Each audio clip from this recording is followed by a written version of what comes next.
Hello dear fans. How to find the pressure of an ideal gas. A gas in which the interaction between molecules is negligible is considered ideal. In addition to pressure, the state of a gas is characterized by temperature and volume. The relationships between these parameters are displayed in gas laws. Instructions. Step 1. Gas pressure is directly proportional to its temperature, the amount of substance, and inversely proportional to the volume of the vessel occupied by the gas. The proportionality factor is the universal gas constant R, approximately equal to 8,314. It is measured in joules divided by mole and Kelvin. Step 2. This position forms the mathematical relationship P equals nu RT/V, where nu is the amount of substance, mole, R equals 8,314 is the universal gas constant, J/mole, K, T is the gas temperature, V is the volume.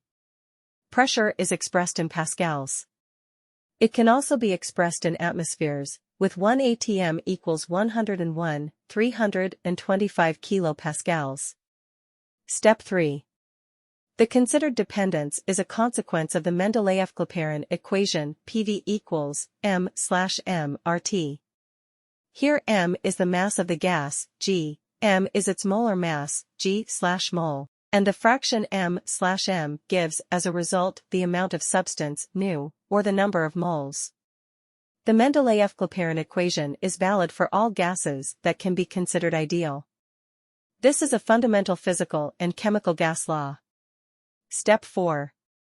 Observing the behavior of an ideal gas, one speaks of the so-called normal conditions, the environmental conditions that most often have to be dealt with in reality. So, normal conditions, NO, assume a temperature of 0 degrees Celsius, or 273.15 Kelvin, and a pressure of 101,325 kilopascals, 1 atm. Found the value, which is equal to the volume of 1 mole of an ideal gas under the following conditions. Vm equals 22,413 L/mole. This volume is called molar. Molar volume is one of the main chemical constants used in problem solving. Step 5. It is important to understand that at constant pressure and temperature, the volume of the gas also does not change.